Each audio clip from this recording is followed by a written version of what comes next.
The time was 2010, and I'm revisiting the first time I moved into this house. Well, you don't know, but when it was a little pink and not green. And I wanted to go back and do something similar to what we did for Saturday morning. By the way, I'm hearing about Cartoon Network. What's going on with Cartoon Network? Anyway, so this TV was the thing I was usually watching. I had a converter box up there, and I didn't have an HD TV. I have one now, though it took me about how many years? I mean, I got a Tyler TV that's broken. I have the Cancer TV. The Cancer TV works mostly, and but I used to watch shows on here. When I was here, I moved into this house at age 32, and next Thursday will be my last day, and moving to the condominium. Better for worse, you decide. But I wanted to kind of go over the things I watched. And 2010, now for most of us who are in our late 30s, early 40s, you're like, what's the deal? 2010, 2024, it's all the same. For those people who are born in the 2000s or late 90s, 2010 and 2024 are two different time periods. Oh, they sure were. It's like, oh my God, remember we were kids and the iPhones just came out and now we're getting old and now the iPhones are nothing now that we have this other like that's the way they think. We don't think this way, but they think this way. For me, the internet, the World Wide Web came into reality after I left high school. That was my story. And for the old people, they gathered around the radio and then they had the television set. So everybody's different. Everybody has a different perspective. So for me, um, I relied on this TV and there was just different programs. And I just want to go over the different programs that I watched. Cubo to go to sleep. Sweet dreams. Well, look who's here. Now it's time for the all-new Cubo Night Out. Wonderful idea. With the coolest animation that brings out the kid in all of us. It's Cubo's Night Out, and it's here for you. Shows for the kid in all of us. On the distant planet of New Texas, overrun with outlaws. Only one man has the power to enforce the law. Grab him. He's Marshall Bravestar. Sound familiar? With the eyes of a hawk, ears of a wolf, speed of a puma, and strength of a bear, the good people need not fear. It looks like we found our man. For they are protected by Bravestar. We've got work to do. Only on Cubo Night Out. Shows for the kid in all of us. Kid in all of us. She's super cool, super strong. Oh, shit! I am She-Ra! He-Man's sister and her freedom fighter friends are defending the good people of Etheria. I love a challenge. Flying unicorns. Broil me in butter and call me a flounder. It's action adventure you need to see to believe. Wonderful. She-Ra, only on Cubo Night Out. Shows for the kid in all of us. Let me tell you, that was, most of those cartoons I've seen, um, including Ghostbusters, not the real Ghostbusters, but Filmation. That was the one that they tell you not to do drugs. I think I can find that one, and we'll do that in between the other stuff. But man, I hadn't seen He-Man or She-Ra in decades, and that was the first time when I moved into this house in 2010, November 2010. This was some of the first stuff I ever saw, and we'll get into Splice because that's also important. But we'll go with that at the very end. We'll kind of sandwich these things. But yeah, that was a very different time for me. 2010, we still had Saturday morning cartoons, but we also had Premier League soccer, and we were reaching the end of that whole thing with Saturday morning cartoons. We were reaching the end. Peanuts were still owned by ABC and not yet into Apple's hands. Garfield was still owned by Jim Davis. But Cubo had all this stuff. They had He-Man, they had She-Ra, they had Bravestar, they had Ghostbusters and Spliced. And it was a fun time. It was a fun time to be watching that. But remember, these are late night cartoons. And that was when there was something to watch. And I would watch it on that TV. I would watch it on the Daewoo or the RCA. What a fun time that was. And I had my $40 converter box that I got for free because back in 2008, 2009, they switched over to, Stan Chambers from KTLA 5. That's when I was still watching TV and the news and all that stuff. But we make the switch over to digital, and I'm like, okay, whatever. Yeah, I was a Shows for the kid in all of us. yeah. So I mean, like before that, I would watch He-Man and She-Ra on KCOP 13 Los Angeles. That was the only way I could do it, and I never saw it as a Saturday morning show. But to be fair, they only had like 10 to 20 episodes. I think they had just season 1. So you didn't have all the episodes with with that clever cell shading they did later on, the later episodes, the back half. I never saw those, but I can see them anytime on the YouTubes. That's the Ghostbusters. This is not Ray, Egon, Winston, and Peter. And Slimer. This is the other Ghostbusters. So because of that, they had to call the real Ghostbusters. Deke had to use the real Ghostbusters. So that's how it was. Yeah, this is all it was promos. It's very cool. This I'll show you later on. Let me show you the PSA first. Oh, here we go. I haven't seen this in years. I don't know. Huh? Hey, here comes Jessica and the Ghostbusters. Hey, you guys want to try some dope? No. No. No way!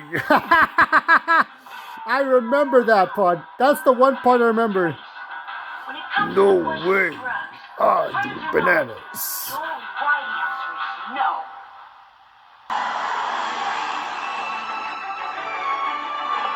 Not to fear, White. If there's a scandal in the Pentagon, yours truly will be the one to find it. Clark would forget his head if it wasn't attached with a necktie. Oh, there's something else? Yes. Luther is making us believe it. Look! Up in the sky! This gibberish, as Hawkman once let out.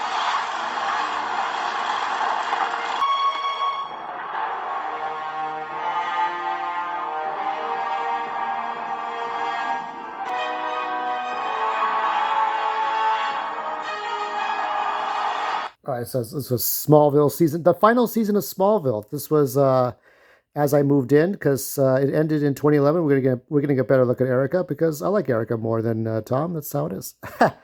At Talkville, they're taking a break until July, the end of July, to start season 5 commentary reviews. Very good. I mean, that's the better show, but we'll see how long the Star Trek stuff lasts. Yeah. So I would say season 9 was stronger than season 10 because the best part of that season 9 was that he revealed his secret to Lois and that, because he thought he was going to go to the Phantom Zone or whatever he was going to go to. And he does go there, but it's like a 300 sort of Zack Snyder type of battle. I think they were trying to do a little bit of rip-off of Zack Snyder's 300 when Superman fought Zod in the Phantom Zone for season 10. But hey, they got Zack Snyder doing Man of Steel. And that wouldn't happen for about, 2.5 years? And this was wrapping it all up. Nobody knew if Henry Cavill was going to step in or what was going to happen. Yeah, this was the longest running Superman show. And I'm glad I got to finish it. It was running side by side with Supernatural, which we'll cover in a moment. But yeah, I mean, I think so. You had the Blue Beetle Booster Gold episode. You had a lot of different things going on with the with Amanda Waller and Checkmate or the Suicide Squad. You had Luthor come back. You had Lionel Luthor dead, the second Lionel Luthor. What is it? What's her name? Tess Mercer's dead at the end. Lex can't remember anything. A lot of cool stuff happened in this. So I think it was great. I think it was fine. It was a fine send-off, just like Gotham was. I watched all of Gotham in this house, all the 5 seasons. I haven't watched Pennyworth, though. There's a Pennyworth 1 and 2. Yeah, I think it was great. I think that season 10 was about probably weaker because they got together and it's like, okay, we know they're together. But the trick of it was that he could not put on the suit, so he had the red jacket. He wore the red jacket all through that season. Hawkman died. Oh yeah, Hawkman died. Forgot about that. Hawkman died. So overall, yeah, it was worth it. It was when the CW or WB, it was actually the CW at this point. I think the WB became the CW somewhere during the last few seasons of Smallville. But now that the CW is kind of worthless to watch, what is there? Superman and Lois is coming out at the end of this year. I'll be watching it in the condominium, but seems kind of poetic that I watched the last season of Smallville in a house that I barely moved into from the house I grew up, and I'm watching the final season of Superman and Lois in the condominium. It's sort of symmetry in that way. Good lady, we understand. Help the kid. And how do you keep your lawn so green? I mean, come on.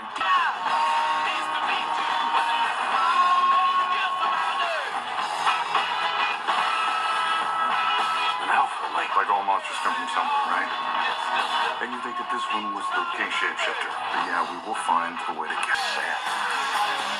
What is wrong with him? One in town who asks aloud for the truth invokes Veritas. And she doesn't just give it to you, she slams you with it. But you and Now, Supernatural's on season 6. They did a nod to Superman and Darkseid. I think was it Castiel says this, and Castiel was full of absolute shit because he had too much power. So yeah, Supernatural was still 9 seasons away from completion, and we thought it would last forever. That would last 20 seasons, I think. But the way it ended was just bad. But at this time, it was still cool. They could have cut it off at 5, but they had a new showrunner, I think, and they carried it on another 9 seasons. And things were still going good. I think things were still working out. A lot of major players had gone. Sterling K. Brown from This Is Us and other shows, he was in this. He was a vampire. Remember that in season 3. And I think there were a couple of other characters that had just left. Jim Beaver left the show, I think, around either this one or the next season. I don't remember which one, but he left in either 6 or 7, somewhere, because the last few seasons were just Dean and Sam. But in alternate universe, Jim Beaver, Bobby came in, and the mom came back, but the mom sacrificed herself, I believe, and then you had the father that went back in time. There were alternate universes and time travel, but it was all done in a mystic way, very respectable mystic way. So yeah, that was okay. I mean, I have not much to say about it, but between this and Smallville, and then Arrow is upcoming in a couple of seasons. I mean, we were eating good. As far as television was going, if you didn't have cable or satellite, and you had just these shows, you were fine. We were fine. We had this show. We were looking forward to this show. The prequel, which came out a year or two ago, was not worth it. Yeah, this I showed this before, but this is 18.2, and at the time I moved into this house, it was about a year old. Now this lasted from 2009 to 2016. It's about 7 years old, right? But at the time, it was about a year old. And it had a curfew. It would stop programming at midnight and start again at 7 a.m. So these are mostly the shows that I watched. You had Rookies. You had Daiga drama. So you had Haruhi Suzumiya.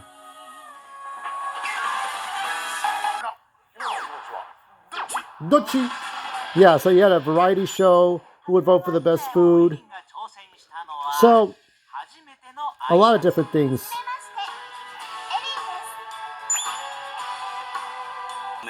Here's another one. Well, it's a drama. So you had, yeah, I remember this one. I think the relationship there, Kyodai, I believe they're brother and sister.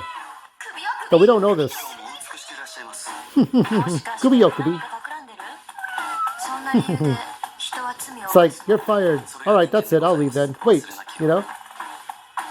So he would always ask he would always ask the woman, his mistress, are you always so blind and stupid? There's some that have it. I have to be very careful. I don't. Showing promos might be okay, but I don't want to be like in the mood. This is Haruka-chan Ayase, and she had done so many different dramas, so like Daiga dramas and stuff like that.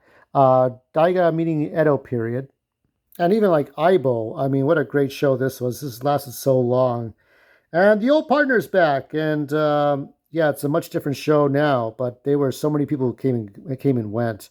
Great police drama, the greatest show that was ever on UTV Hollywood.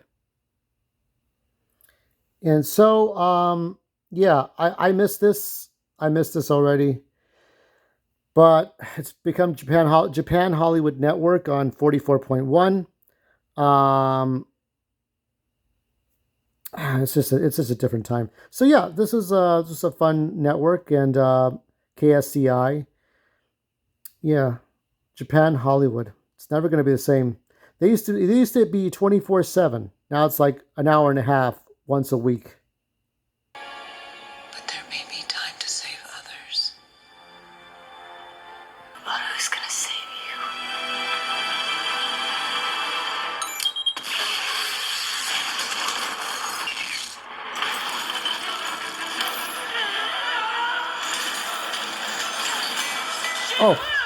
Oh shit.